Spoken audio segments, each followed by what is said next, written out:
Hey guys, Jake here. Before we start the show, I want to make you aware of something that our buddy Mike Crawford and the UCLA Alumni and Wooden Athletic Fund is doing for the San Diego State game at San Diego State. Me and Mike will be there. I think Bill will be there too. But the event is the Bruin Bash, UCLA football at San Diego State. It is Saturday, September 9th, 2023, 2 p.m. to 4 p.m. Pacific. It's going to be on the north lawn of Snapdragon Stadium, and that's at 2101 Stadium Way. And it is $65 for adults, $45 for children, 5 to 12, and children under 5 are free. So there will be a link in the show notes. And if you're looking for a fun pregame event for Bruin fans before the San Diego State game, you might as well make it the Bruin Bash.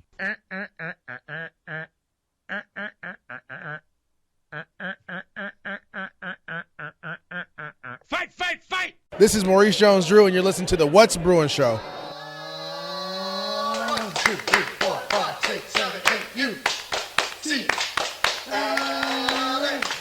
UCLA, fight, fight, fight! You're listening to the What's Bruin Show, part of the What's Bruin Show network, with your hosts, Jake Merrifield, Bill Shirley, Jamaal Artis, and Mike Regalado, bringing you anything and everything UCLA sports.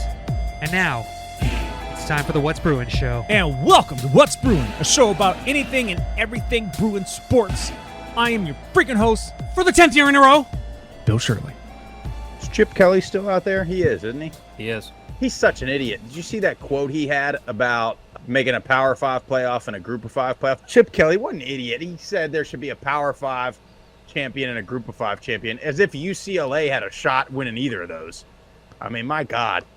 Wow. I actually pulled the wrong clip, but yeah. Wow. That's my new favorite podcast. What is it? The Group of 5 Guys. Oh, so they are basically... I wonder what it's about. It's not about burgers. Yeah. It's about the entire Group of 5. But I think really mostly the Sun Belt. That's who they like the best. And they just hate the Power 5. Pretty much, it sounds like it. There was another drop. I'll play it right now. I'm just looking at some of these teams in the top 25. I think Troy can beat Iowa. I think they can beat North Carolina. Troy. I think they can beat Oklahoma. Troy. I think they can beat Wisconsin. Troy. I think they can beat Oregon State. I think they can beat Kansas State. Troy. I think they can beat Utah. Troy. I think they can beat Notre Dame. There's 8+ teams, I think, in this top 25 that Troy can beat right now. Oh, my God. They're just smoking. Dadgum top 25. He's smoking. Yeah. They actually, listening to a whole show theirs, they're actually much more reasonable than the drops that I decided to pull. But they really don't know anything about UCLA, even though they had a big, Pac-12 matchup last year where one of their teams almost beat UCLA. But if you want Group of 5 information, I thought it was a very informative podcast. But that really was charming, those couple drops that I picked. That's fun. And their logo looks like a vagina. So, they got that going for them. Perfect. So there you go. Perfect. I love it. I'm sorry, Bill. Keep No, going. it's all good. It's all good. So welcome to the What's Bruin Show, part of the What's Bruin Network. We have this show. Thank you. We have West Coast Bias. We have the Bare Minimum, and we have the UCLA B team whenever they decide to show up and They rock did and roll. something. I don't know if it's going to go on our feet, but they did something. Okay, that's good. That's good. Last It's always nice. It's always nice. We're going to hear from Hannah later. Awesome. This is good to hear, man. What a great show we have planned for tonight. Listen, you can reach these guys on Twitter, okay, at What's Bruin Show. You can email us at whatsbruinshow@gmail.com. We're on Insta at What's Bruin Show. And, of course, we're on Substack. Yes. That's whatsbruin.substack.com. Rock and roll. Now, the big thing now is Jake texted the group saying, we're on YouTube, bitches. So now we're on YouTube. So, Jake's probably going to talk more about it, probably some of the work that went into it at some point. But, Jake, we're on YouTube now. How do people find us? They just search What's Bruin Show on YouTube, and that should do it. Or What's Bruin Show Network, either one. Either one. Yeah. So you've tagged both. And so, so it's like we're not doing live video like others do. But that's the thing. We never really want to do live video. And we're never going to do live video. Mike and I didn't care. You just didn't want to do it. Okay, you produce it, Bill. I didn't want to do it. How about you? He didn't want to do it. Yeah. Bill. Oh, really? Yeah. Remember, I would do 30-second clips a few years ago, and there was one point I like, thought "Yo, Jay can you- didn't want can it." you not, can I not be in it?" I'm like, "That's fine," and then I just stopped doing it because I was just giving snippets of of our show. I remember that. Oh, I now remember. It's been so long. If you want, I'll It is kind of funny. do some snippets again. Just saying. So so all of our shows are going to go on the audio version, but there's a nice little slideshow that I did, which is it's like I felt like I was doing my 5th grade slideshow for when my kids culminated. But it's just got pictures of the show over the years, a lot of filler with cocktails that we made because I needed more pictures. Yeah. But at least it's something to look at while you're listening to the show. And now if YouTube is how, because a lot of these people now they are on YouTube more than they're on like other platforms. Obviously, it's like one of the biggest platforms out there. Because you can So I thought we monetize should it be on easier, there. I'm Yeah, assuming. whatever. So I don't know if we'll ever be able to do that, but it's on there. If that's how you happen to listen to your shows, you can now listen to What's Brewing on the YouTube with a fancy slideshow to go along with it. So thank you very much. Awesome. So if you want to comment on that, let us know about the slideshow that Jake put together for 5th graders. Go ahead and call us on our hotline, which is 805-399. For WBS. Suck it, Random Troy. I mean, so here's the thing. Last week we talked about please give us some calls, and Jake, we have how many calls this week? Got 8 calls today. Oh my God, 8 calls. Y'all stepped up. We're not going to play them all at once, but yeah. Okay, and speaking of that, Jake, we have about 4 calls we're going to listen to right now. Am I correct? Let's get to it. First one up is Leo. Is Leo a stalker? I want to ask myself. I don't know. Here he goes. Hey guys, it's Leo from Long Beach. Can't wait for Saturday, start off our season. Happy 10-year anniversary to your show. Glad I found you guys. Enjoy listening. To all those fans listening, swing by section 16 at some point this season. Come say hi. It's a fun section. Jake, I may have moved my seats a little bit closer to you. So go Bruins. Mike, stop predicting earthquakes. They scare us. Can't wait to get my shirt this weekend from Jake. And this season, I'm going to hit up 2 road trips, San Diego and Arizona. Hope I'm out there supporting our team and we get victories. All right. Have a good season, guys. Thanks for the show. Awesome call. Thank you, Leo. I am a little worried. Can we get a vote? Is Leo? Should Well, I be concerned? I don't A little know. Overly concerned about Leo? No, I mean he loves us and he loves He you, does. Jake. And by the way, Leo is in the slideshow. He's got like 3 pictures in the slideshow. He's in the So we slideshow? love Leo. Yeah.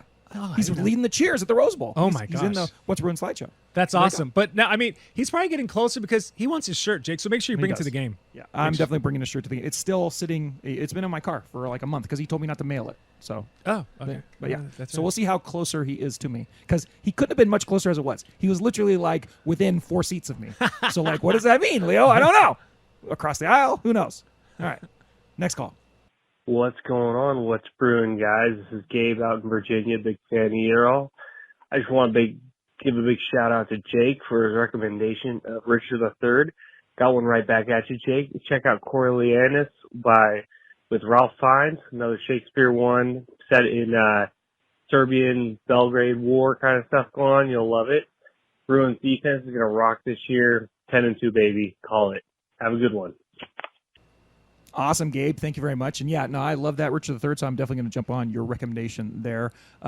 Gabe says 10-2, right there in line with me. Not you, pessimist. Mike's at 9-3. Bill's at 8-4. In fact, I put our picks up on the Substack this week, Bill, in Awesome. an article. Hopefully, we'll have some more articles up there as we go through the year, though, too. But what do you think? 10-2 for the Bruins? Gabe, right, No, Bill? I'm still going 8-4. You son of... Never mind. All right, next call. Hey, what's up, boys? This is Mike Hanna from the B Team, your old friends. Just wanted to say congrats on 10 years in the podcast realm. You guys have been trailblazers, trendsetters, and among the best to do it. And it's been a pleasure watching you guys grow the show into the powerhouse that it's become. I still remember the first days when we were still watching Miles Jack and Eddie Vanderdoes and those guys together, still high on the Morahopium. And, it's been a hell of a journey since then. Ups and downs and Final Fours and almost Rose Bowls and all that kind of stuff. But, now you guys have been one of the constants through it all. And, it really remains just a must-listen show, and couldn't be happier for you guys to reach this milestone. So, again, congratulations, and all the best to you boys. Looking forward to talking to you soon and saying congrats in person. But until then, take care, boys, and suck it, Rain and Troy. Man, that Mora Opium, that was some good smack, wasn't it, Mike? That was good. Oh, my God. That just hit you. Yeah, exactly. Whoa, Mike. Like I know how to do it. We love you, I don't know how Hannah. to do it. Hannah, thank you very much. And yeah, those were some kind words. And I still remember how this all came about. We were here in Jake's backyard 10 years ago, pretty much almost to the day, when I'm like, I need to record you two who were just complaining about UCLA football. And I was like, let's do a podcast. And you both were like, what the hell is a podcast? And here we are. And here we are. All right, yeah. It is fun. We did get a lot of calls that were congratulating us on the 10 years, so we'll celebrate ourselves right now just for one more minute. Bill, one more call, I think. Hey, guys. Congrats on 10 years. It's been a long road. I've been a listener ever since the Chip Kelly era started, I guess 5 years ago now, give or take. And although the Chip Kelly era wasn't exactly what everyone anticipated it to be, it has been enjoyable being along with the ride with the WBS for all the highs and lows throughout its time. So keep up the good work, guys. 10 years more, and go Bruins. Man, that's crazy. Can you guys believe that the Chip Kelly era has spanned half of the What's Bruin show era? That's crazy. Like, I just heard that today from the caller, and I'm like, wow, I didn't even think about it like that. But half the time we've been doing this, we've had Chip Kelly. And remember how happy we were after year 5 when they were getting Chip Kelly? Yeah. The window was open, all this other nonsense. I was like, We're this is it. This is ecstatic. it, guys. And who knew that it was going to take another we thought we were low at the end of the Moore era. And then it was like, no, keep digging. Keep digging. No. Let's go down another couple rungs, another couple circles. We can do better. And then now, finally, after another few years of toiling, now maybe we might get a decent couple decent seasons season in a row. Let's see. We had decent. We put in the work. Damn it. We've had 2 decent seasons. Decent, I think. The last season has been decent, right? But as far as I mean, come on, Bill. Even you have to admit it's decent. Decent. Yeah. But let's have a good one. Let's have a good one now. Yeah. All right. Hey, listen. That's it for the calls for now. Speaking of calls, listen. For you guys after the game tomorrow, I think the game is at 7:30. We'll talk more about that later in the show. It isn't tomorrow. It's on Saturday, actually. Oh, tomorrow. Sorry. Not a As you can Thursday tell. game. Look at this. I think it's like It's been a week. It's Tuesday. Yeah, it's, swear to God, it feels like that. It's Tuesday. But either way, this weekend, guys, just make sure after the game, if you have any thoughts on it, give us a call, or even Sunday morning. Jake will try to fit you in on the post game. That will probably go out midday Sunday. So remember that I'm number. hoping to have it out by like noon. That number is 805-399. For WBS. Okay, Raina Troy.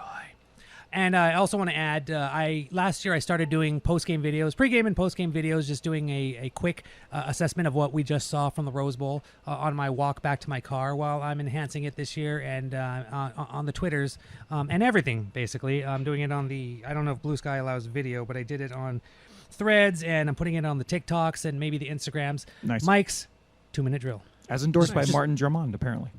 Last year, he said, after one of the games, or during one of the games, he goes, "Hey, Mike, I like your post-game videos. Like, I watch them every game." I'm like, what? Oh, my God. Hey, you know what's crazy? I mean, that's cool, Martin. Thanks, bro. Because we're best friends, basically. You know what I think of when I think of Martin Drummond? It's not, maybe applying for another job. It's not, bringing UCLA to the Big Ten. It's who had him first? Who had him first? We did. The What's Bruin Show. Thank you very much. Mm-hmm. Bill, move on. Let's go ahead with the BRO-filiated Headlines with Mike.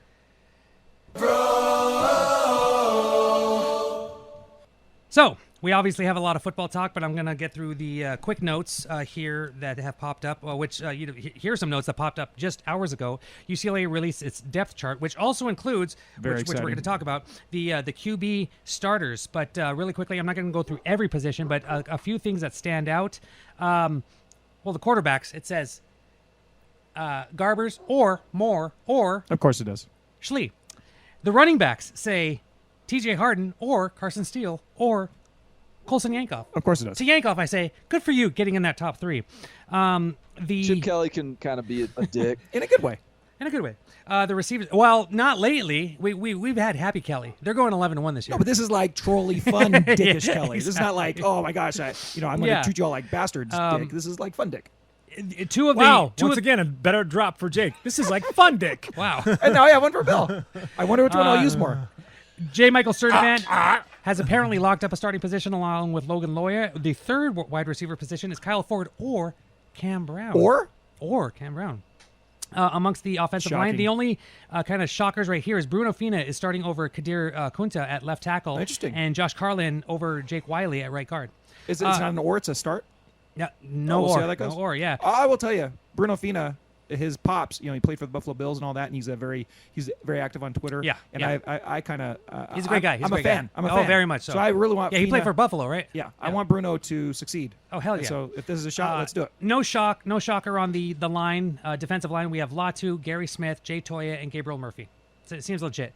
Amongst the linebackers, Oladejo gets to start at the wheel, Muasau at the Shocking. Mike, and Madrano at the Sam. Nothing big amongst the defensive backs. Kamari Ramsey gets the start over William Nemo at Yay! safety, so that's going to be good. Is that Bill's guy? Yay. That's Bill's guy. Yeah. And then cornerbacks, Humphreys, Kirkwood, and the other safety is Churchwell. So that's just a quick rundown Very of the depth chart. What else we got? We have, since it's game week, all of our game week articles are coming up tomorrow on Wednesday. Whenever you're listening to this, on Wednesday, my article should be out about UCLA's facts and factors going into the game. We also had the advanced stats going into the game.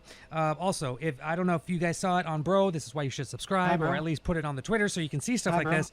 Late kicks, Josh Pate. I hope that's how you pronounce his Pate? name. Pate. I don't think it's Pate. It doesn't sound as cool. Yeah. But Pate. You never know. He picks in a video. He picks Oregon over UCLA in the Pac-12 championship game. Let's go. That ruffled some feathers. So Wow. I know, right? He says UCLA keeps getting better and better, and he doesn't see why they can't still be good this year. I'm And like they have a much paraphrasing. easier but schedule. As far That as helps. the That conference helps schedule. too. Yeah. So that's it for football. Aside from what we're going to get deep into later in the show, but really quickly, I know you hate this, Jake. Real quickly. Men's basketball. Oh God damn it. Women's I basketball. would like to avoid the basketball shows for as long as possible. The men's basketball in their Nancy, second. forgive me, but even worse. Let's go. I'm going to make this quick. In their second exhibition, I know. Well, you have summer basketball. Got to talk about it. In the second exhibition, UCLA beat La Horta Godia. I'm not aware of that Godia. axiom. That happens. 85-66. Today, on Tuesday, they lost to Garona CB, and the information wasn't released men's- because it the was men's team? the men's team because it was a scrimmage for Garona, who's used it as a scrimmage, and they didn't want the information out. But apparently, Dylan Andrews had a team high 17 points. Okay. Yeah, the women's basketball team in their second game, they beat Alba Berlin. Alba Berlin beat UCLA 75-69, and the bad news from that is that Kiki Rice apparently hurt her shoulder. Again. Apparently, she's fine, but hopefully she's good to go for the season. Yeah, and then today they played. They played their third exhibition. TS Jan Munchen. UCLA beat the ill and injury-riddled team 126-23. That's actually a fun score. That's insane. That's a final score. There's a couple of these. So quick basketball news. We're done with it for a while. LA. And Jake, I won't UCLA, fight. say anything Thanks, until Maris. next week. That's okay, Mike. Good job. Well, wait. We also have some breaking news we want to get to before we get out of the BRO-filiated Headlines. Yes. Right? So let's get to the breaking news then. What's brewing? Breaking news. On a weekly basis. News just in. As Mike just mentioned a moment ago, we did have breaking news, which was Chip Kelly, kind of a dick. 5 or 6. Yeah, thanks, Bill. 5 or 6 days before the first game, which is like 4 days earlier than I thought we'd hear it, or actually 5 or 6 days earlier than I thought we'd get it. We got news about the starting quarterback, or did we? Backs. Backs, Plural. right? All over the offseason, that's been the big point of discussion was who's going to win the job. We all kind of assumed that it was between Garbers and Moore, and that Schley would be kind of a third option thrown in there, and then you're thinking about Martin and all the rest of the guys that are in the quarterback room probably being left out. And going into this game, it is going to be not a starting quarterback, even though he didn't name the person who's going to play first. It's really the starting quarterback rotation is what we got, right? So what were your first thoughts? Bill, what coming into the season, I was kind of thinking it was going to be more just because of what happens if the 5-star guy that committed to your program gets upset and transfers before he even plays. That's kind of my argument on it, was if it was close, it was going to be more. And then you were like, well, I think if it's close, it's going to be Garbers because he was more experienced. I want to take the words out of your mouth, but that's basically where we were leading into this. And we really didn't hear about any of this up until the last week or two, the idea that they could come in with a starting rotation. And that hasn't always been a great situation for a football team going into a season where they're switching up quarterback to see who does better. But I think if this is a situation where it might work or where it's appropriate, I guess this is probably that situation.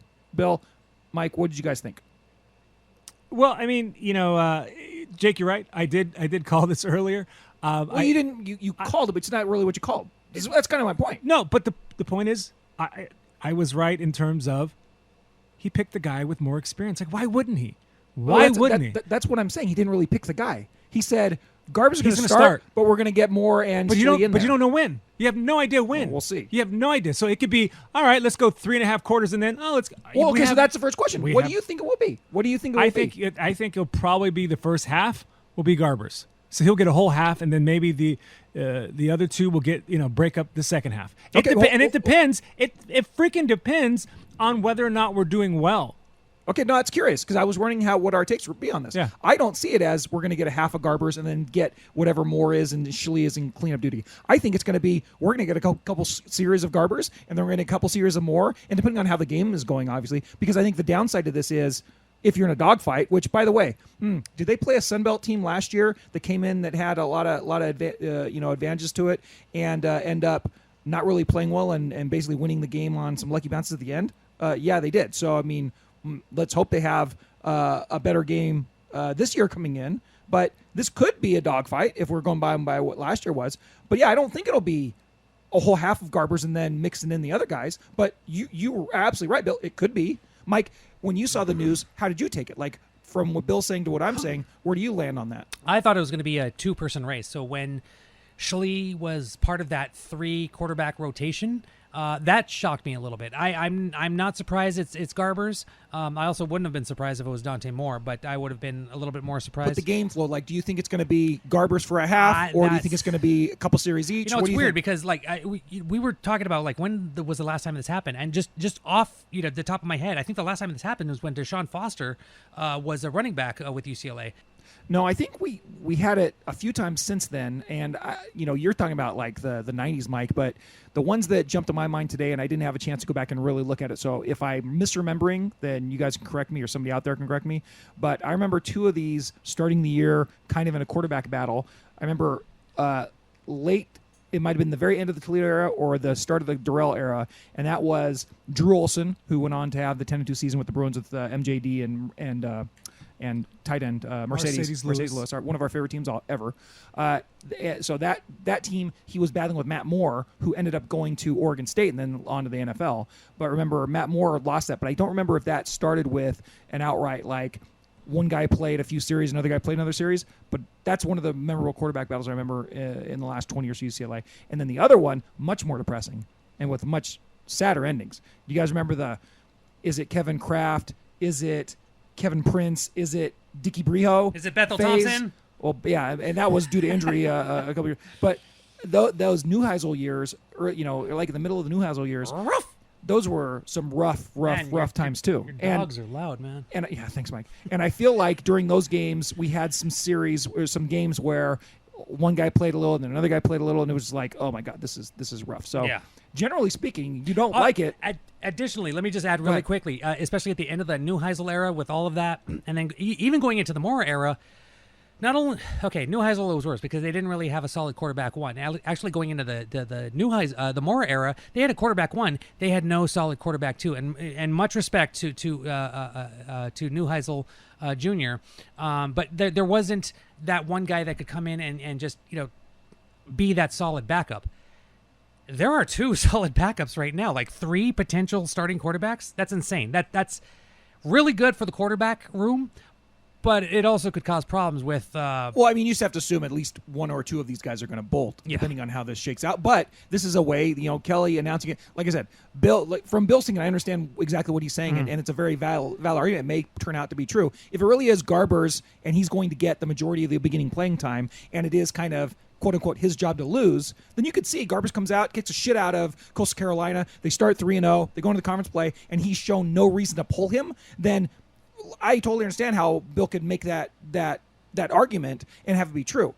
I personally, when we actually get to the game this weekend, I don't think that's what the script will be. It'll be more of they'll both have Moore and Garber's will both have stats to throw up from the first half.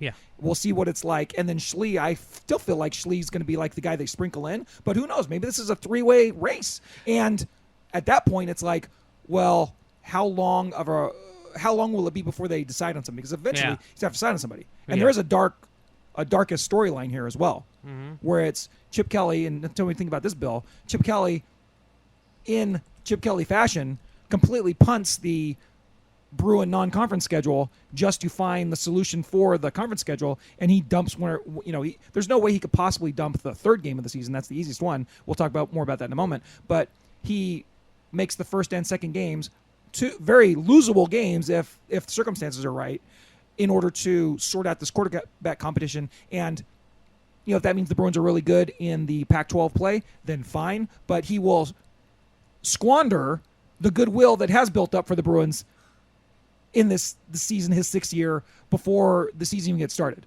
We had 6-7 calls today talking about how excited we are about the Bruins. We haven't got about the most optimistic call possible, which will come from Des in a minute. But this could get really ugly quick if they drop a couple of these games, or even one of them. Or, I mean, we talked about workshopping in year 0. No workshopping. Well, I mean, honestly, this is probably the best time to do it, because Coastal Carolina, a team UCLA should beat, and everybody's predicting them to beat, except for a bunch of, random bloggers who are thinking, oh, they're going to pull it out. Sorry, Shantz. Did you watch the South Alabama game last year, Mike? Well, we'll talk about this. We will. Yeah. But, I mean, like I said, even though UCLA was 119th in pass defense last year, Coastal Carolina was 113th. So my point is, this is kind of the perfect game to try to do that, especially if you're up early. Perfect just to get in, divide time. I don't think he's going to get 33% for each quarterback time-wise, but that could happen depending on how UCLA does very early in this game. No, and I get that. However, I would say that when you look at the way this season plays out, the non-con versus last season, they started very, very tissue soft last year with Bowling Green, and then the and they had FBS. the FBS. They don't have a scare against Bowling Green. They don't have a scare against the FCS team, right? Yeah. They had the scare in their third game against the Sun Belt opponent in South Alabama. Yeah. This year, it's kind of inverted in that the toughest of these 3 games, even though they absolutely should win all 3 of them, even though they're favored by 15 points in this first one, the toughest of these 3 games is going to be Coastal Carolina, and then it gets presumably a little easier with San Diego State because their offense is terrible and they only look so good. And then the layup is the one before you start preseason, the third game. Exactly. Really quickly, Bill and Jake, what if it goes this way? Tied 21-21 at halftime. You're Chip Kelly. You've played Ethan Garbers the whole way. It just hasn't happened. Maybe you've played Ethan Garbers 3/4 of the first half and you put in more. What do you do in the second half? Tied 21-21. Wait, has Moore played a lot or not? He's played about 1/3 of the first half. Garbers 2/3 of the first half. Schlee hasn't even gotten. This is just a situation. What would you do at that point? You want to win. Obviously, winning is the big thing. I put Garbers in. If Garbers, so it's 21-21. Yeah. And so let's assume of the 3-20. Let's just say Garbers is 2 of those touchdowns. And if he's been the most successful, I would keep Garbers in. Yeah. Let's look at the data. Yeah. Well, what would you do, Jake? I'd just go with the guy that seems the best at that point. Who's shown the most. Yeah. But yeah. I don't know. I'm really curious how it's going to play out. So that's going to be one of the first things we look at is what is the actual breakdown time? Because like I said, I'm curious how the game flow goes. Bill pointed out that it could go one way, but it definitely could go another as well. All right. That's it for that, and we'll close the BRO-filiated Headlines. And let's get to the Symposium so we can get to the game that will be, all right? Do you think we drink too much? No, we don't drink too much. Men face reality, women don't.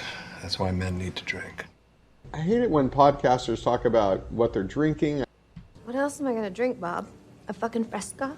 Well, thank you for joining the What's Bruin Symposium. Of course, the Symposium is a conversation over drinks. Tonight, for reasons that will be revealed later, Mike's the only one drinking tonight because Bill decided that apparently he doesn't drink anymore. I had a situation that's keeping me from drinking today. And Mike, same old. Keep on carrying on. Yeah. But he's got the coolest beer tonight. I wanted to what, Mike? This is Tropical Beer Hug, and I gotta pace myself because this is 9.9%. Woo!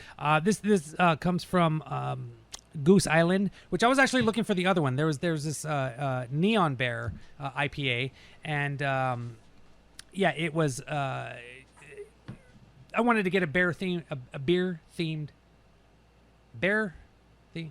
God, what am I trying to say? Bear-themed beer. Thank you for the first game of the season. Bruins. But also, really quickly, this is the one I thought you were bringing out. And this one is called Fall of Troy. And usually I don't. That's the one I was. I don't get these because I'm not I'm not a big fan of the fruit in beer or anything, especially salsa. You guys are psychotic. Oh, whoever mango does salsa that. is so good. Off, Jake. But this is an Imperial Pale Ale from. Oh God, who was it? I had it right here. I'll get you the. Oh God, I don't remember. But the best thing is it's a beaver in a Trojan costume, but it's called Fall of Troy, and Nice beaver. I'm kind of excited to try it. So that's going to be next after the That's a cool can. tropical beer hugs. And then we'll have to wheel them out of here. Yeah, no, I'm not And going to go I'll that sleep in hard. my I'm not cul-de-sac. going to go that It's okay. hard. So That's good. You know how hot it is out here. You can't get drunk in this weather. But thank you. Sticky and stupid out here. So much for your support. What'sBruinShow.com or Substack.what'sbruin.com. For how much a month, Mike? $2. Just $2 a month. You can send the What's Bruin Show into the future. We appreciate your support. And now that the season started, you get access to our Slack channel. Bill is a new subscriber to Slack. Not our Slack. You won't get him. But No. you'll get me and Mike and Yes. Jamaal on our Slack channel. Yes. Yeah, and you could wistfully hope that Bill would join our Slack channel. No. Well, he's not going to. No. Dick. Anywho, thank you so much for your support, and we're now on YouTube. So for how much, Mike? $2. Just $2 a month. Send the Bruin Show into the future. What'sBruinShow.com. Blue 32, Blue 32, California, California, hey! Football.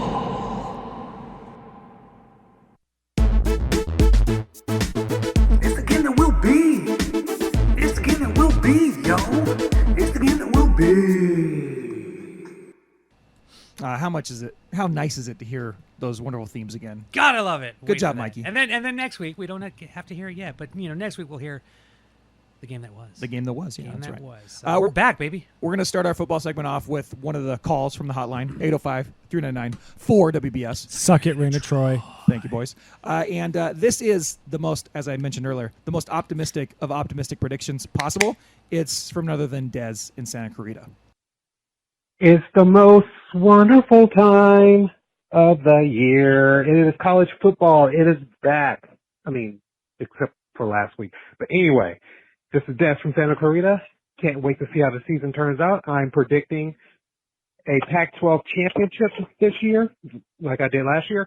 We're going 12-1, and I'm saying it here first, we will get a spot in the playoffs. We will be playing in the Rose Bowl for the very technically last time. I mean, as a game, this is the year. This is the year. It's going to happen. Go Bruins. Oh, and also, happy 10th anniversary, guys. Best show on earth. Okay, well, on a scale from like 1 to delusional, I think Dez is like delusional +7. But hey, we love you, Dez, and we love the call, and thank you very much for the wonderful words. Bill, you'll take that, right? You'll take a spot in the playoff?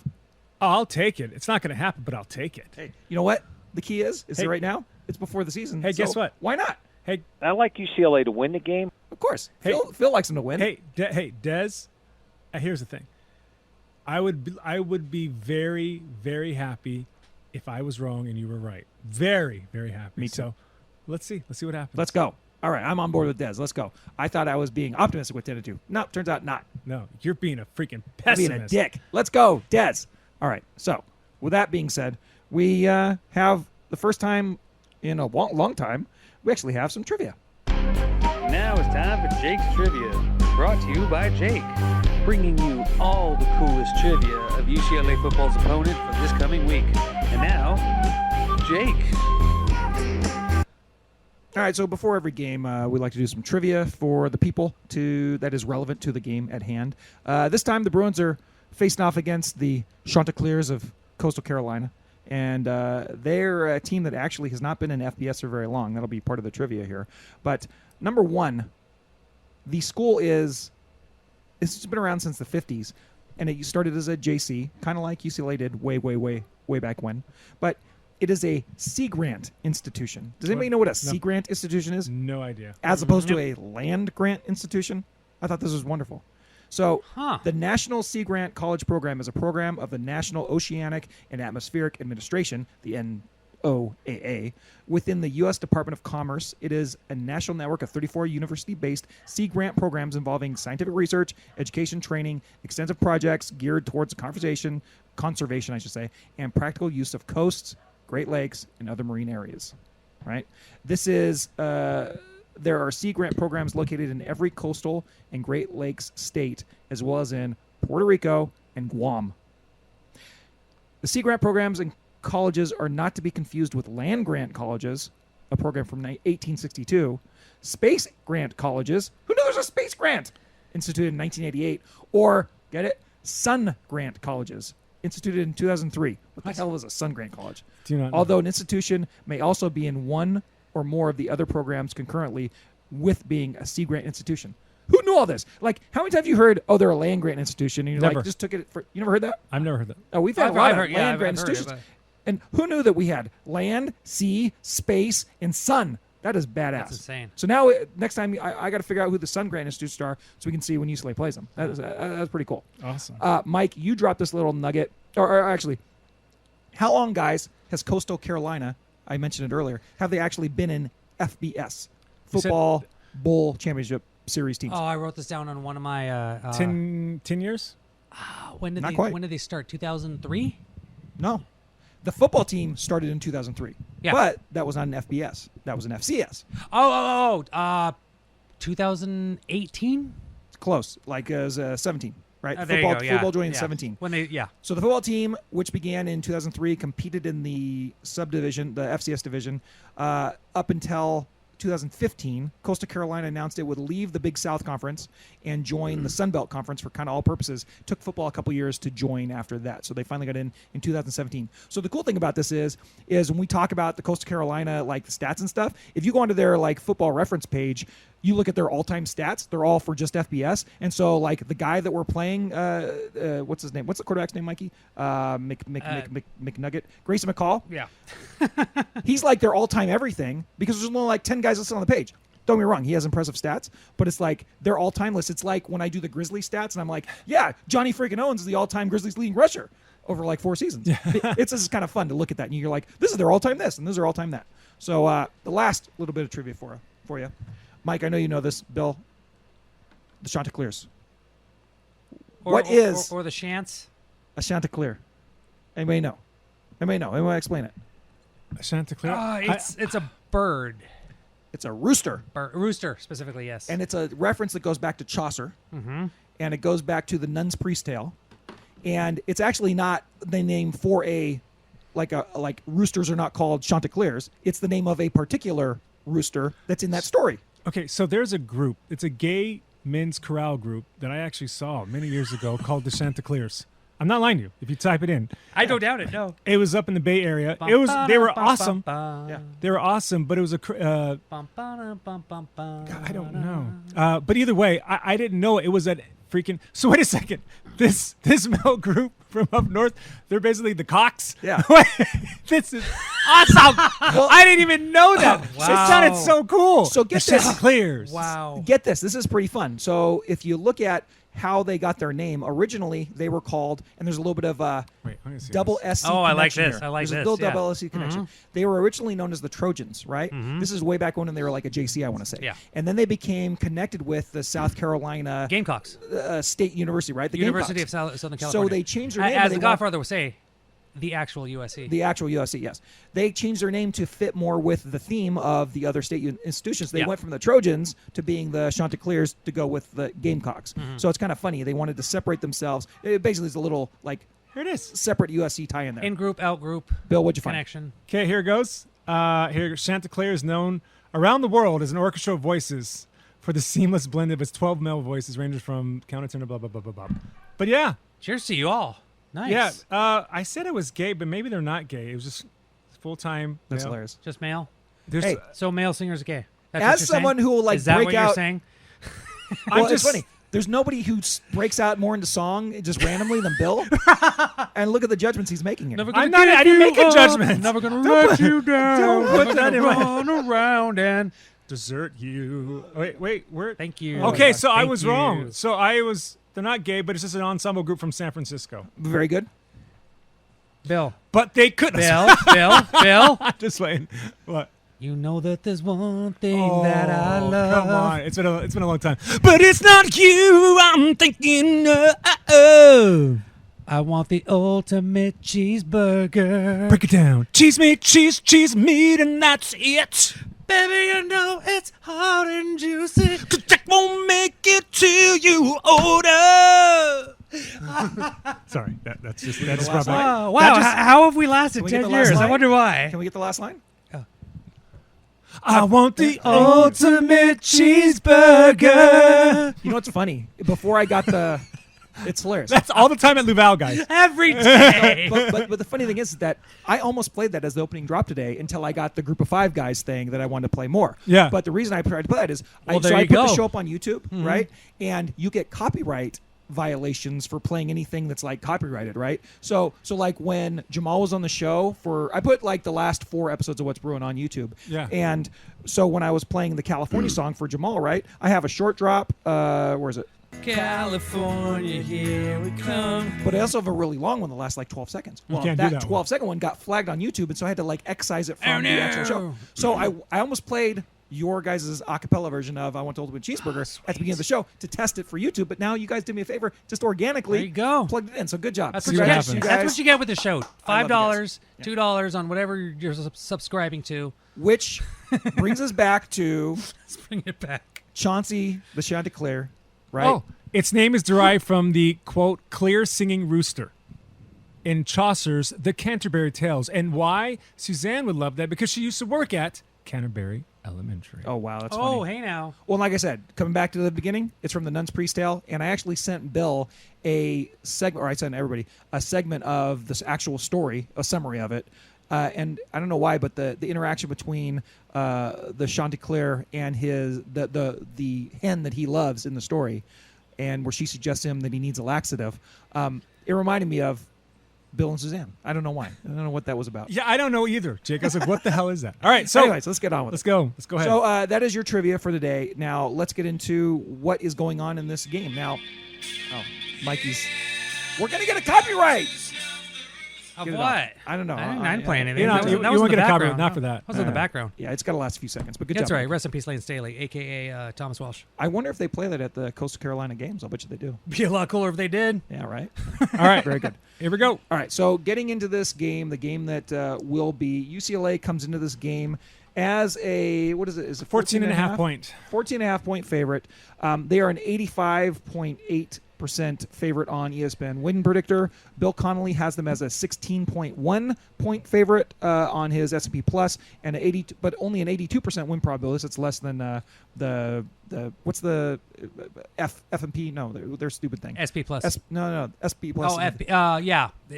ESPN has two FPI. metrics, FPI. FPI, the Football Power Index, and then Bill Connolly's SP Plus, which seems to be a little bit more accurate than the FPI. Yeah, because Bill Connolly is cool and FBI sucks. But anyways, Connolly has the score prediction from SP Plus at 38-22 as the final. The implied score from the spread, UCLA being favored in Vegas by 14.5, is somewhere in the neighborhood of a 40-26 victory, 41-25 victory, somewhere in that range.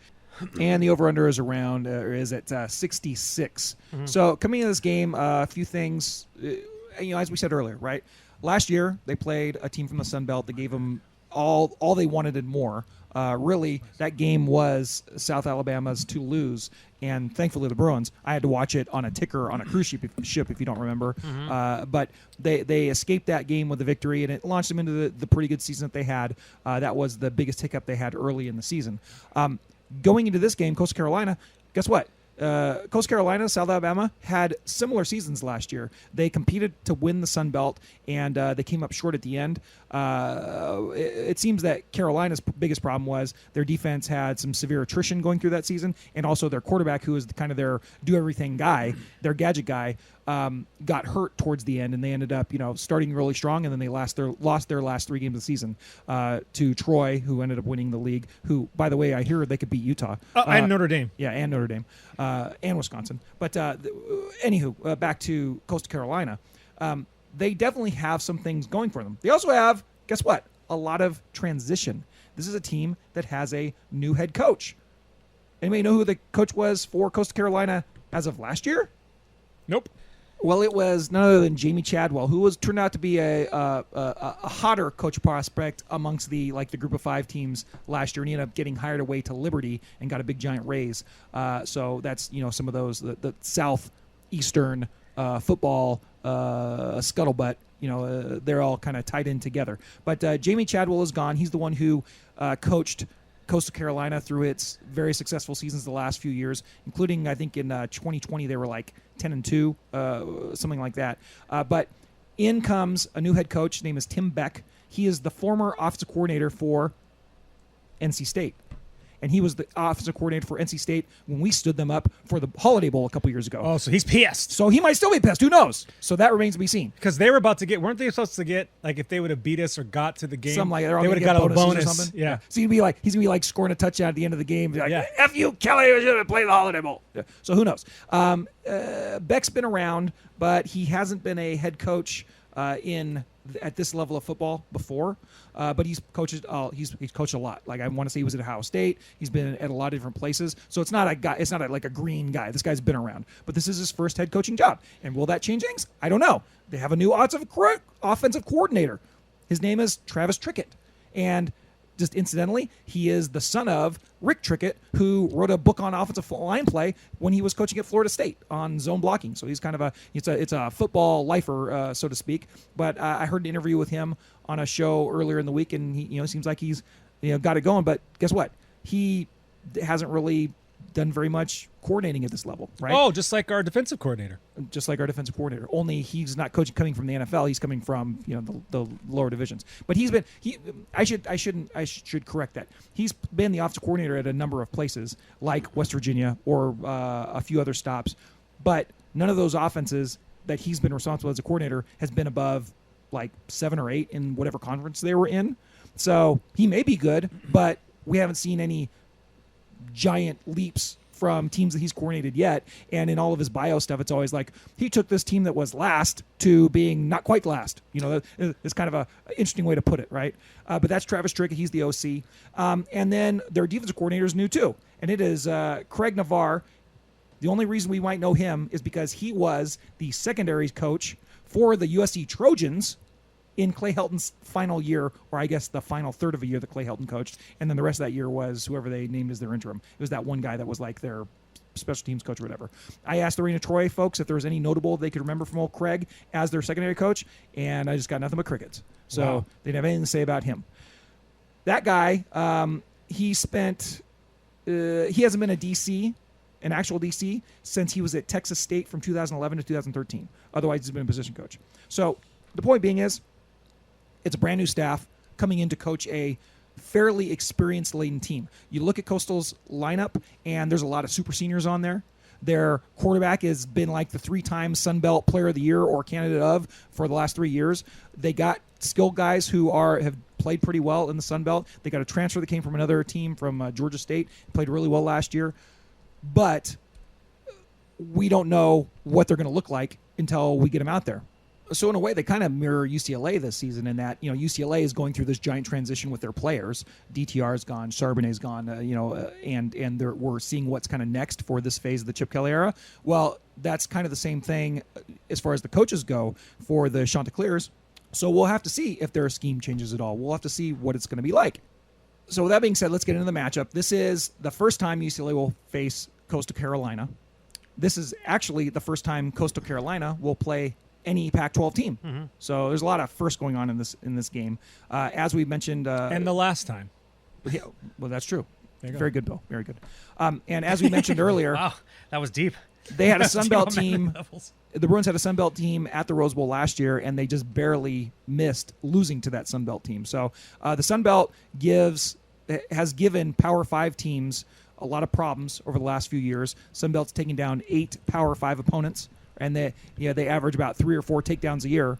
And our boys from the Group of 5 podcast were like, "Oh yeah, why can't you UCLA get beat?" But whatever. They can. That's on us, not on you. We'll see how that goes. But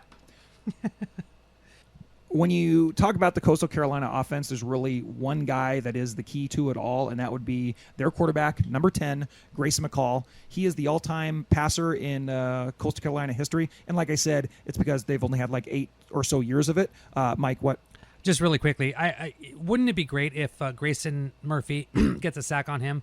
We could totally say that's some Grayson on Grayson violence right there. Well, hopefully the announcers have that same. I hope I have some Jones on Grayson violence. I Text hope I that have one to some Lewin. Latu. Text that one to on Lewin. I'm Grayson. sure he'll have that on his standby list.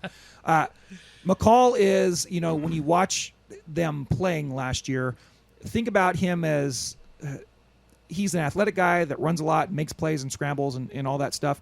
He's not as athletic as like DTR was for the Bruins last year. Think about like more of like a gamer type, right? He's not a small guy. He's like 6'3", 220, and when he's running, he's a load to carry. Yeah. And so if they're inside the 10-yard line, you have every bit. Probably the most dangerous play is them dropping back to pass and then him scrambling in for a touchdown and not getting tackled by a linebacker or something like that, right? He's a load once he gets out there. Yeah. He does put his body at risk quite a bit. We've seen that with Bruin quarterbacks over the last number of years as well with Hundley and DTR, but it's like more of a different style. If I were going to call it, I'd say more, a little more Cam Rising as far as how it goes, just kind of like he doesn't strike you as being super fast. He doesn't strike you as being super anything other than just being kind of a quote-unquote gamer, right?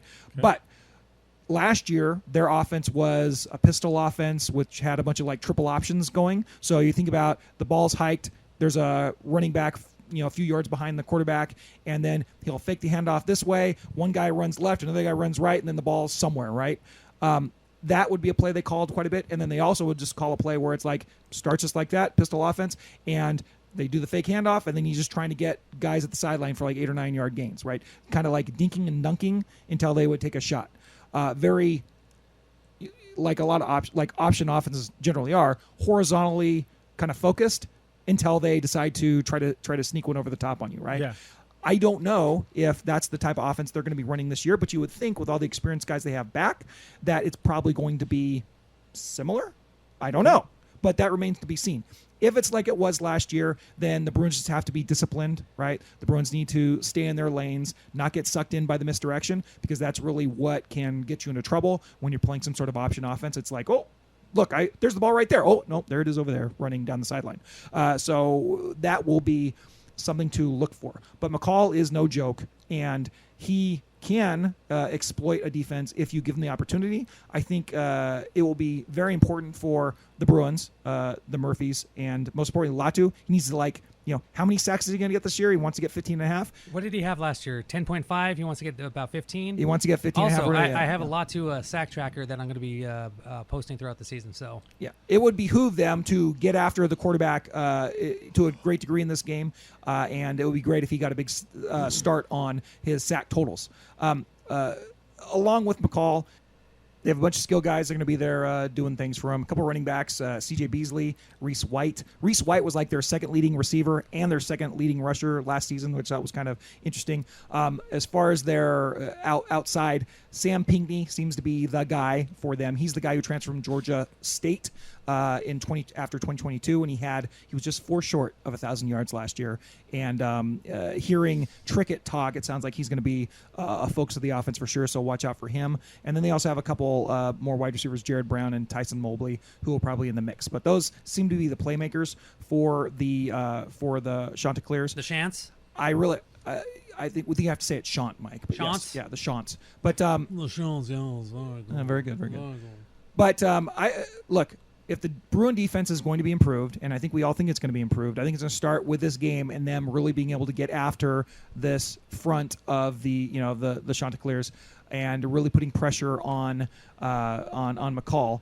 And they need to put better pressure on him than they did last year. Remember how many times we saw, like whether it was with Knicks, even with Penix to a degree, even though they won that game, certainly with Williams, they would pressure the quarterback, but they would never actually finish it by making a tackle on the quarterback, right? We can't have that this year. If they want to be a better defense, they have to complete some of these TFLs. They have to complete these sacks, right? Would you say in this game the pressure is more on the defense or the offense? Bill, Jake. Defense. Defense. Specifically because because Coastal Carolina has a proven offense. Yeah. And the big thing is with our junior and senior laden defense. Mm-hmm. I shouldn't say ours, but UCLA's is junior. Especially the front seven. Yeah. Yeah, with all the linebackers and all that stuff.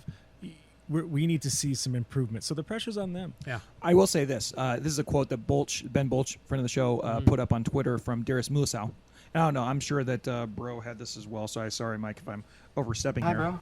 But from Darius Mulisau, quote, "We want to be the best defense in the nation, and I think we have the talent to do that and accomplish our dreams and our goals of that. We believe we have playmakers all over the field." So, I mean, with that being said, which is not wrong, this is the time to prove it. Exactly. That's it. They have to prove it. And, you have a chance to, especially before you get to the Pac-12 season where the offenses are, legit no joke, right? This is one where this team has some weapons, but they are going through a transition. They have a whole new coaching staff, right? They have to learn all kinds of new stuff. So they're going to have their hiccups, so the Bruins need to take advantage of that and give them more hiccups, right? Yeah, and exactly. cause them to put them into more jeopardy. Now, flipping that over, Mike, you asked about who has the most pressure on the offense or the defense. Talking about the Chanticleer's defense, well, they have a whole new scheme apparently. Yeah. But like I said, last year they played pretty well until they didn't, and I think a lot of them not playing very well was because the guys getting hurt and guys, that they weren't able to perform. When I watched the defense in some of the video I watched, it just seemed like they had a pretty good active defense, but it seemed like they lacked some size up front. Like whereas UCLA has 2 or 3 bodies that are 300 plus pounds they could throw out there in a rotation. I think Coastal on defense only had like one guy that was 300 pounds, and then the rest of the guys were all, like, as far as their defensive line goes, were like 280, and then their backers are like 210, 220.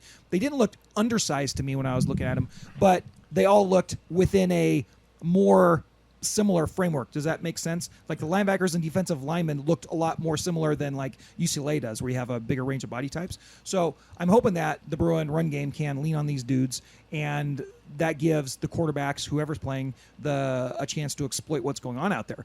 One thing I will say is their new defensive coordinator, the guy that came from that was the SC Saturday coach a couple years ago, listening to the offensive coordinator Trickett describe what their new defense is going to look like, he said, "Oh, it's going to be multiple, and it's going to make you think, and we're going to be coming at you from all directions, and all I need to hear is that." And I have wonderful thoughts in my head about Arizona State. Todd Graham defense. Thank you, Bill. You know exactly where I was going. Yep. And we could probably push that forward to 2023. It sounds like a spastic. Well, not spastic, but sure, spastic. Oh. Alex Grinch defense, right? Yeah. I'll take that all day long. So if they're going to be like that and just trying to blitz, you would think that the Bruins are experienced enough, you would hope, to be able to deal with that. And if they can, then there are some big plays to be had there. So we'll see exactly how spastic that defense is and how kind of crazy they are. But to me, I'm fine going. I like playing teams, for the Bruins to be playing teams that are the gambling sort of like, the riverboat gambler style defenses. We'll see if that's how they actually take the field, but that's how it was described in the offseason by the Coastal Carolina offensive coordinator. Whether that proves to be true or not, we'll see. All right, so with all that being said, guys, I want to get to our game predictions, how you think the game's going to go. But before we do that, I want you to mix your game prediction with another call we got, this one from the wonderful, talented Nancy from the UCLA Inland Empire Network. She's got a call to ask us a question to go with our predictions. Hi, guys. This is Nancy. Okay, what 3 things do you want to see this Saturday night that you think will indicate we're going to have a really good season? So what 3 people or playmaking abilities or whatever do you think will indicate that this season is going to be better than some people think? Thank you. Bye-bye. All right. Once again, the number is 805-399-4WBS. Sucker and Troy. Call with your post-game thoughts on Saturday night or Sunday morning. Nancy wants to know, along with our game predictions, the 3 things we're looking for to give us that optimistic Bruin hope. Guys, who wants to go first? Bill, go ahead. Okay, so 3 things. No, we talked about just a second ago. It would be defense, right? Seeing the defense actually hold this team to a respectable amount. My prediction, I think, was 42-21. So if they can keep them to under 20-something points, that's I think a big thing for us. 3 things? Or just 3 from all of us? 3 things. Oh my God. Let's see how the new players on offense go. And when I say new players, I'm talking about when we see Moore and when we see Steele, your favorite player, Jake. And we'll see how those guys look in real action. That's right. And then finally, the last thing is how does the new defensive coordinator call this game and call the games this season? I'm really hopeful. I know he doesn't have a lot of in-game experience in terms of college as a DC, but he has the NFL experience, and I'd love to see how that will translate to the college level. There you go. Mike, to you. Really quickly, our homie Jamaal, who's out in the Arizona, is still connected to our podcast. He gave the prediction UCLA 37-21. Me, I'm going UCLA 42 to Coastal Carolina 21. And 3 things I want to see. Improvement from the secondary. I don't think they will hold Coastal Carolina to under 150 yards, but I think the front 7 will do their damnedest to limit them to under, I'm just going to say 100 yards. So that's kind of like 1A. I also think that Harden Steele, TJ Harden and Carson Steele. Who coined the Harden Steele? I don't know. I don't know where it came from. I just heard it in that one scrum. Yeah. I think that they will go for over 300 yards combined. Oh. And 3. Wait, what? You're going to, okay. 300. So they're going to rush for 300 yards. Just them 2 alone. And it's going to be TJ and Carson. Yeah. Just kind of a bold prediction. That's a lot of yards. Third one, Latu. 2 sacks. And I think that will, would be a good start. Those 3 things will help. Obviously, if it happened, there's no way UCLA could lose, but I think that will help UCLA get the victory. Okay, thanks, Mike. I'm predicting, I'm hoping I go to the Rose Bowl this week at 7:30 at night. I'm going to get home really late, and I'm going to do a post-game show, and I'm hoping it is for a rousing Bruin victory. Now, it's not. Even if they, schmuck their way to just a victory, I guess I'll be happy with that.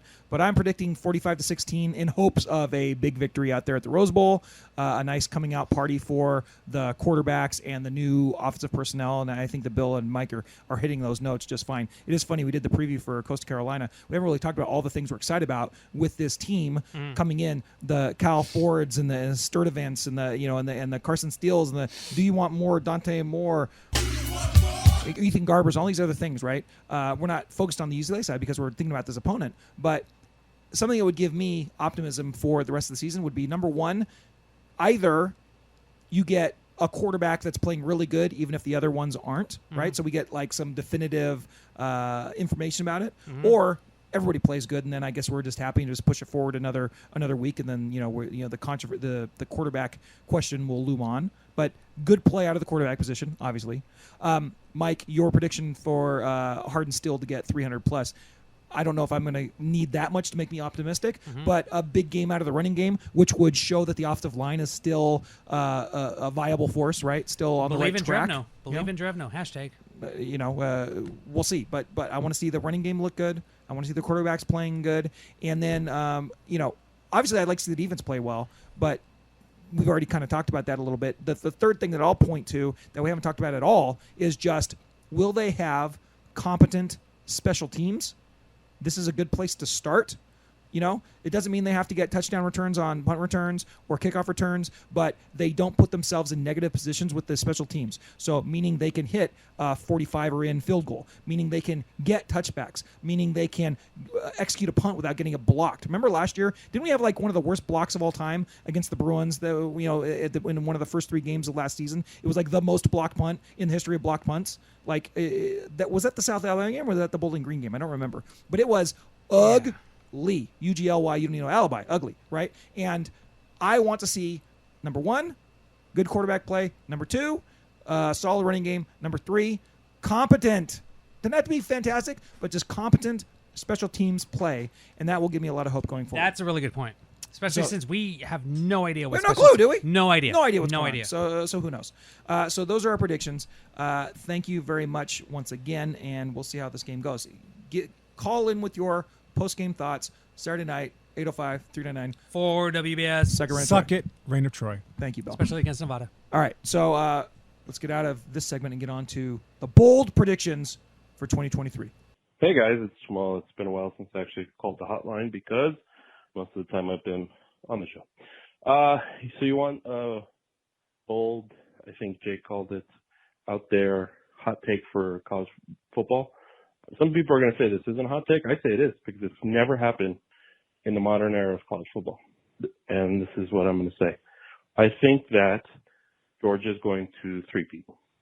I'm calling it now. Georgia's going to win their third straight college football playoff. They're the first team to win back-to-back college football playoffs. I don't even think anyone won BCS college football playoffs back-to-back, but we do know that plenty of teams have had a claim to back-to-back titles. So why not a three-peat? Because no team has ever done that. I believe the closest is in the Polls era was Army winning 3 straight in the 40s, post-World War II, or maybe even 44, 45, 46, actually during the war. But that's disputed because Notre Dame got the 46 one from the traditional number 1 poll, which was the AP poll. So that's my big, bold, hot take. I could be wrong, but I don't think anyone's going to beat Georgia in the East. And really the only game they have to win is against Alabama in the SEC championship game. And they've made the college football playoff because, as we all know, there's no way they can't have an SEC team. Even if they're 9-3, I guarantee you Georgia will be in the college football playoff. That's my take. Have a good first week of college football, and I'll talk to you guys later. We love you, Jamaal. You know, he's off in another state now, and I promise, Jamaal, we're gonna call you and do some West Coast bias very soon. Thank you, Jamaal. He gave him more of a national style. Georgia's going to win 3 straight national championships. That's his bold prediction. Got anything more bold than that? You tell us. UCLA will win the national It's championship. a bold. Right? Had a bold prediction. It's Dez saying the Bruins are going to go 12-1. Yeah. Jamaal. That rivals. Straight. That's a good Right? good rivalry. That's kind of bold. We're thinking of, but basically, I want you guys to give us what you thought would be, or just I think we just said it right there. Bold predictions for 2023. Who wants to start? Give me one. I will. All right, Bill's here we got go. one. Here we go. I got two. One of them Let's is just start with one of them. Top 60 defense. Top 60 defense. Yeah, that is actually a bold prediction. It is, considering what UCLA has done. Yeah. So top 60. They've been in the lowest, according to Jake's stats from last week. They've been as sub low 100, in the high 70s, high 80s. In the last few years, so if you talk about points per game, they were 90th last year and 73rd the year before. There you go. If you look at their defensive passing yards per attempt, they were 75th last year, 40th the year before. Not horrible bad. Yeah. They've been well outside of the top half. Is There you what go. we're saying. Yeah. So I'm saying top 60. Chip Kelly's first couple years, they were bottom 30. Yeah. The last few years, they've been bottom 60, which is improvement, yes? Yes. Yeah, But is it good progress? enough? No. Certainly not. So, Bill, you're saying they crack into the top half, basically. Top 60, and Garbers remains the starting quarterback for the entire season. There you go. I'm going. Bill's bold prediction: Garbers remains a starter. Yeah. Okay. Mike, a bold prediction. I'll respond to Bill's number one. I'll say I'll be curious to see if that happens with the Garbers, but I'm going to do you one better, Bill. I don't say top 60. They're going to be in the top 50 in defense. Wow, okay. Now, what are we saying? Top 50 of what? Points scored? Total defense. Total offense? Total defense. Total defense? Yeah. Okay, so as far as total yards, last year they were 87th. The year before they were 70th. There you go. So that's quite an improvement Yeah. if they go to there, right? Yeah. Very good. Actually, it's not nearly that bad. I gave you the total yards they gave up, but if you go by yards per attempt, which I think is a better stat, they were 72nd last year and 59th the year before. So Chip Kelly has actually got inside the top 60 of defensive yards per play, but not much. But yeah, Bill, I think if they did that, the Bruins are pretty good. They get inside the top 60, or as I say, the top 50. That's pretty bold. Let's see. Mikey, what do you think? I'm going to be a bit more general. I think UCLA is going to beat USC by more than 10 points. Oh! Which will lead them to finish the regular season 11-1. Wow. Still a loss to Utah. But I thought you picked them 9-3, Mikey. I did, but these are the bold predictions. I'm happy that UCLA won. This is where we go outside of our comfort zone, I see and they will go on to win the Pac-12 championship. Wow. Beating who, Mike? Doesn't really give a shit. It doesn't matter. I don't give a shit. All right. Mike's bold prediction. Washington. Very Oregon. good. Utah. How UCLA many is going to beat them all. Do you have any other ones, Mike? Those are my 3. Those are your 3? Yeah. Wait, there was 3 there? Beat USC by more than 10. 11-1. Pac-12 champions. Okay, thanks. Bold prediction. Bold predictions. Jake, what about you? All right, Mike. It's kind of a combination of what Mike said. I don't know about what Bill said, but my bold prediction for the 2023 football season is UCLA, for the first time in their history, will play USC twice in the season. And the reason they're going to play them twice in the season is because because last year they changed the Pac-12, the teams in the championship game to be just the two teams with the best record. And so it doesn't have to be a north-south team. And so I think the Bruins will play the Trojans at the end of the season, right before they play Cal, with something like berths in the Pac-12 title game on the line. And however it works out, the Bruins win, the Bruins lose, whatever, it's going to work out to where both those two teams, the Pac-12 championship game, the final Pac-12 championship game, will be the Crosstown Showdown Part 2 live in Las Vegas, and we will all be there as a show because Bill will actually go to that game. And however it plays out, that would be I would go. a game. and it will be effing lit, That right? would be a game right That's my bold prediction. The Bruins, the Trojans, twice in the season. Bravo. That's Let's a good effing prediction. go. That's The a season's good, here. That's a good prediction. I like that one. Thank you very much. All right, just another couple segments before we get to the end of the show. One of a new contributor to the show this year has been Leo, the library guy, and he's called in to give us updates on the Olympic sports. And so he has an update for the fall. Here we go.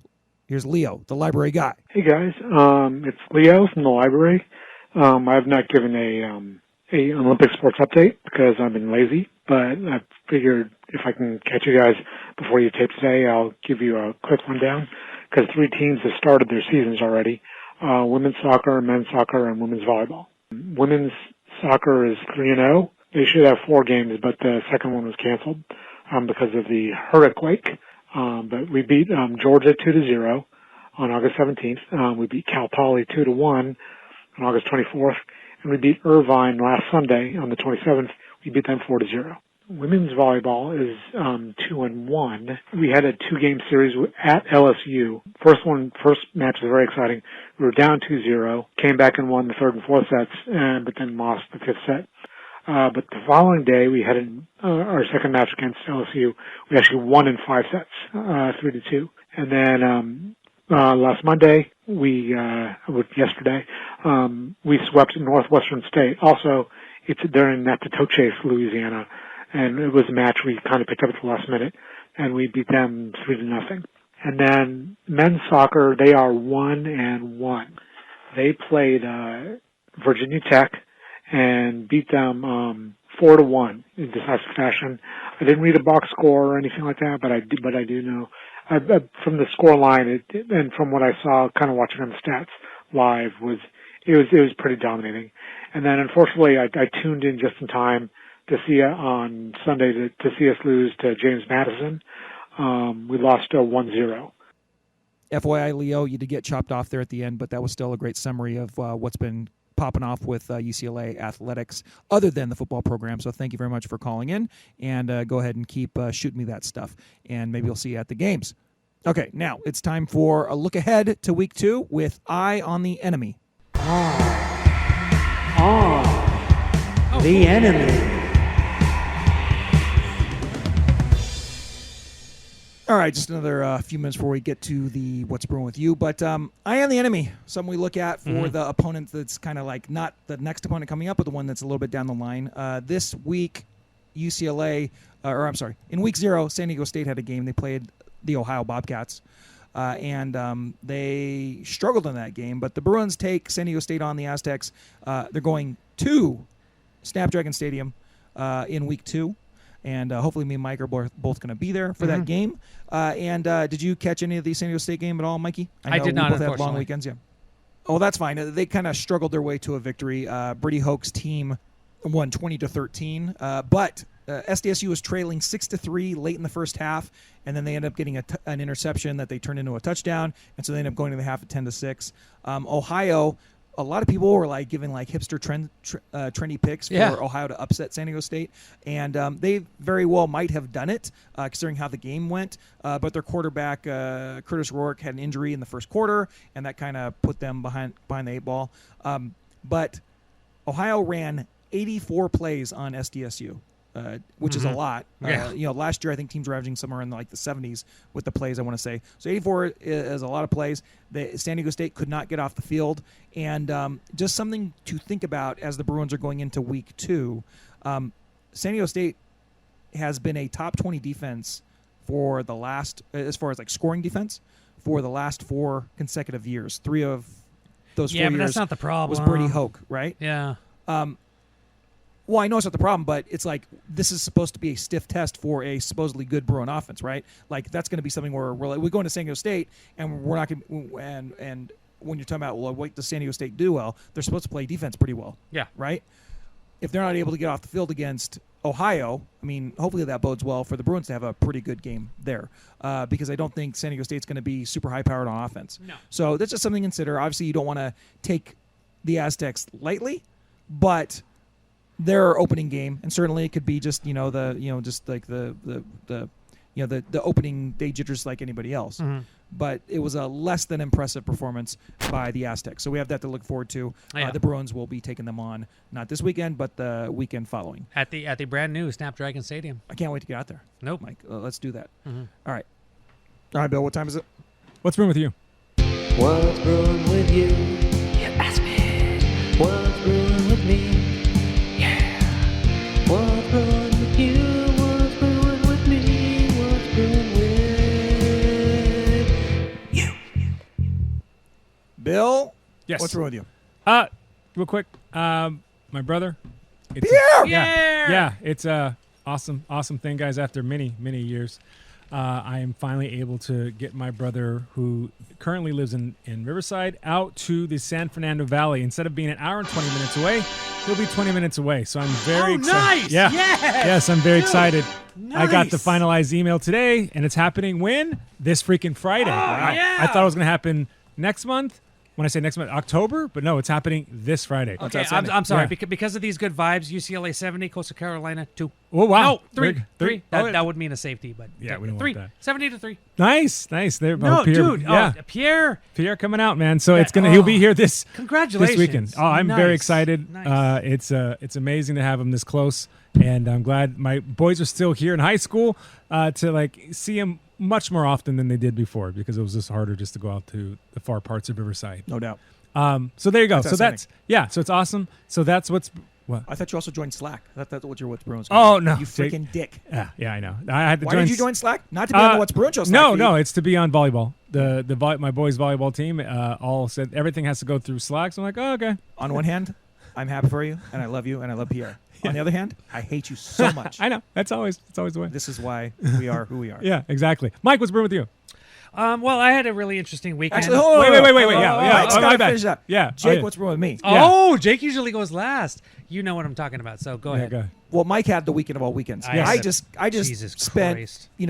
20 hours trying to get the YouTube channel straightened out and getting all the Which, different thank you for that. fake starts on the What's Bruin show over the years on YouTube, deleted or changed. By the way, there's an alternate, we're kind of like the Pac-12 network in that we have a few different channels for the What's Bruin show possible.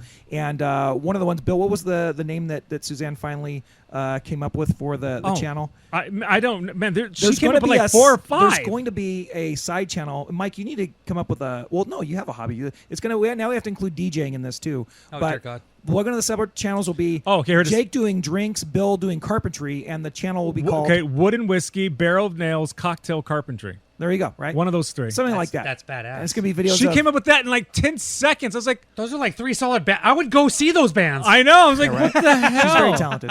Damn, Suzanne. It was great when Suzanne was a contributor to the show. See how quick she is. Yeah, she's but very. Anywho, I did that on Saturday, and then on Sunday I did some more of that, and then I made a really nice steak dinner. Had a tomahawk in the freezer that I thawed out. It came out wonderfully. But I made, I guess now looking back, the mistake of, which I've done 1,000 times before, buying just a spring mix from Ralph's to go along with the steak.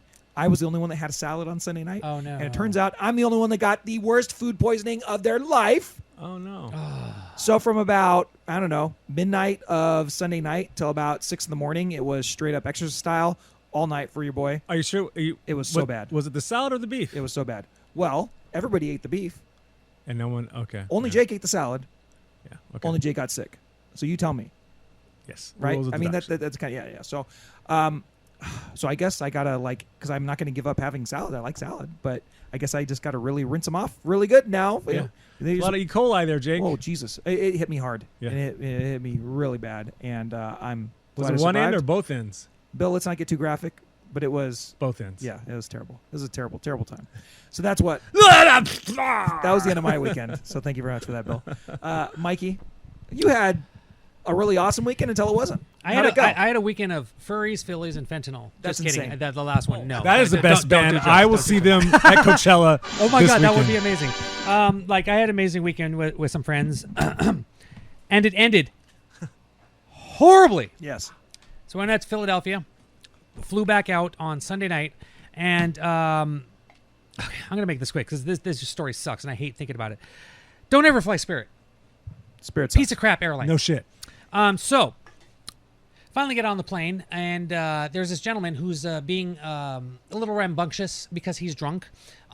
Before we take off, he needs to go to the bathroom and just being rude to the two people that are next to him. When he comes back, the gentleman that is in the aisle is not taking his crap, and this is a African-American individual, about 50 years old, very built, very, very chiseled. Gentleman, and he's not taking the crap from this drunk guy. All of a sudden, they have words, and attendant comes and says to the drunk guy, "It's like, hey, come over here. Let's switch seats with you." And as they're doing that, there's the guy. He's still mouthing off to this other gentleman, and the gentleman is trying to be as calm as possible. Like, bless him for being as calm as possible, because he's like, "You need to stop, or things are going to be bad. I'm just saying, blah blah blah." And the guy's like, "Oh, well, you tried, blah blah blah." And this drunk 30-year-old dude. And as he's walking away, the guy who's kind of like medium fair skin turns to the African American person and goes, "Okay, yeah, take that N-word." And it was with a soft A, not a hard R, but still not cool. And everyone was like, "Whoa, what the Yikes. hell?" So he goes to the front. Another 5 Keep to it 15. classy, Spirit. Another 5 to 15 minutes later, takes Spirit. Dude gets off the plane. So we're just late. So my and on top of it, my connection was from Philadelphia to Orlando. So how many connections were on this dang flight, man? Just one connection, but I had to go to freaking Orlando to connect back to Los Angeles. So Yikes. when I land in Orlando, my flight to Los Angeles has already taken off because we're already late. Oh. I get up to the assistant people, and I'm like, I need to get home now. And they're like, best we can do is give you a connection flight to Atlanta in the morning to LA. I'm like, you sons of bitches. So they give me, they send me an email saying, hey, sorry for your inconvenience. We're giving you a hotel, a lift to your hotel, and a food voucher. I'm like, so that's 3 things. I'm like, how many of those 3 things turned out to be true? One! And God, I went to Sbarro because it was like one of the only things open, and I just really wanted pizza. Wasn't great. Either way, my belly was full. I activate the lift. Message comes up. Sorry, we can't activate this, but good news, your hotel has a shuttle that you can call. I call the hotel for the shuttle. Oh my God. Yeah, our shuttle broke down today. Sorry about that. So I have to Uber myself to this hotel. I get to the hotel. I'm like, hey, I have this voucher for a free hotel room. They're like, sorry, we're at our limit for distressed passengers. I'm like, you fucking kidding me, right? And so I, pay for the goddamn hotel, which everything's going to get reimbursed. At least that's what Spirit DM'd me, because they were like, hey, we're going to do our best to compensate you for your purchases, but it's not guaranteed. We have to send it to a different department. I'm like, of course it is. That's unbelievable. Next morning, I get up, 4 a.m, it's humid as fuck. Oh my God. Like, okay, when people say humidity on the East Coast is serious, I believe you now. Still, I will take a little bit of that humidity than to the scorching sun that we have here in August and September. Either way, that's not the point. I get there. God damn, there's so many people there. Luckily, it was actually pretty efficient. I got to my gate, get on the plane, chilling out. It's like 6 in the morning, which is like, what, 3 in the morning, my actual time? We're on the runway. All of a sudden, bing, bong. Pilot gets on the air. We have to go back to the gate because there's a mechanical issue that has to be checked out. 40 minutes. They check it out, fix whatever it is. I'm like, oh my God. Finally get in the air. Before we land, we're like, oh, here's some good news. For those of you going to Los Angeles, where there are 21 of you, that flight is going to be delayed, but you'll be able to get on it because the pilots here are the pilots for that flight. So the only good thing is that I got to get out of fucking Florida before a goddamn hurricane, which is apparently bashing the mainland right now. But fuck you, DeSantis. and just worst flight back. Like I've taken Spirit many times just because it's cheap. You can't recline. You have to check your bags and it's like $99. But you know what? Screw Spirit. Never again? Never again. Good for you, Mike. I'm paying that extra $100, $150 to $200 Good to for you, visit Mike. wherever the hell I'm going to go. Good for you, Mike. So that I can get to my place relaxed, comfortable, and not worried about a goddamn hurricane on my tail. Well, at least they didn't That's park what's wrong with me. Good job, Mike. God damn it, go Bruins. At least they didn't park you in the annex. That's right. Bill, you son of a bitch. No, that was nothing. Stop. You're just a pansy compared to what Mike just went through. You're a pansy, Jake. I don't think you should. I was going to. Mike had to spend a night. I'm a Why don't you ask grown-ass Sarah? Why don't you man. ask Sarah if it dwarfs. About to cry. Okay, dude, Sarah's still ready to stab you in the eye over that trip. I was having a full-on fucking meltdown Oh, I bet. in this goddamn Best Western in Orlando. Yeah. And the guy at the counter was like, dude, you want a free water? Go take one. Just go take one, dude. Just go. He goes, if you need to chill, there's a little lounge area. I'm like, bless you. Yeah. Bless you. It was just a fucking comedy of errors that just would not end. There you go. But even still, like I I'm made it glad home. you made it back, Mike. I made it home. Oh, here's the worst part. So I was like, I would have made it back by 10 o'clock West, Pacific time. I told my supervisor, hey, you know what? I'll be a little late. And he's like, it's fine. Just get there. After that first delay, texted him like at fucking 4 or 5 in the morning. I'm like, dude, this isn't happening. I'm going to need a sub for my student. They're like, hey, no problem. Just get home safely, which God bless him. My supervisor is amazing. But yeah, not only 2 delays, but I have to use my own goddamn PTO time. Me and Mike bullshit. both had to, goddamn bullshit. We both had to bang in on Monday. Son of a bitch. It's a shame. It's an absolute Son shame. of a bitch. All right. Go for it. Mike, that's a hell of a What's Brewing. We're glad you made it home safely. That is my most eccentric What's Brewing. Like, you have had the best What's Brewings ever in our 10 years. All right. Well, let's hope you don't have to deal with personal tragedy every time to get a good one. Seriously. But let's hey, keep let's the see. game. Let's elevate see the game. Let's see what happens at our 20-year anniversary. Let's see roll that what's dice. One thing I forgot to mention that I do want to get your opinions on real quick, and that is the Bruins at the Rose Bowl. Yeah. Bill was almost going to go to the game with me, but now he's not. Maybe he'll go to a game later in the season. But the attendance for Chip Kelly, 2018 in the season openers. Yeah. 2018 against Cincinnati, 54,116. 2019 against SDSU in the second game, 36,951. 2020 COVID, irrelevant. They didn't have anybody. 21 is 32,982. And then 2022 last year against Bowling Green, 27,143. What are those numbers? They all descend, right? Yeah. From Chip Kelly's first home opener to his last home opener last year, the number has dropped. Which is weird because the almost by half. Yeah. Which is weird because the win percentage has increased every single year. Well, he started out in that big pit. The average attendance for UCLA football last year was 41,500. And if you take out the SC game, it was 37,400. Okay, my question to you guys, this year for the Bruins, by the end of the season, will they average more fans or less fans than they did last year, which is like the worst they've averaged in a million years? More. Will they average more than 41,592 or less than 41,592? Bill? More. And why? It's going to be a winning record, so the people like to go to games where they're winning. More. It's despite not having Charbonnet and DTR, you can see the progress that Chip Kelly has made, and you can see that especially on the defense, which has been the weakness of this team, is on the up. I hope it does end up being more than that because we need to get more fans out at the Rose Bowl. I'm worried that this overall trend of people not going to football games is kind of going to affect the Bruins more this year, but really there is no excuse. SC drew like 60-something thousand. They got a Heisman Trophy winner and a team that's supposed to go to the playoff, and they only got 60,000 at the Coliseum for this first game. But I'm hoping the Bruins can hit the very low bar of averaging at least more than they had, or not averaging, getting at least more for this opener tomorrow on Saturday against the Chanticleers by getting more than 27,143. All right, that's it. Please give us a call. Post-game show after the game, 805-399 for WBS. Suck it, Raina Troy. And Bill, until next time, what do we say? Go Bruins.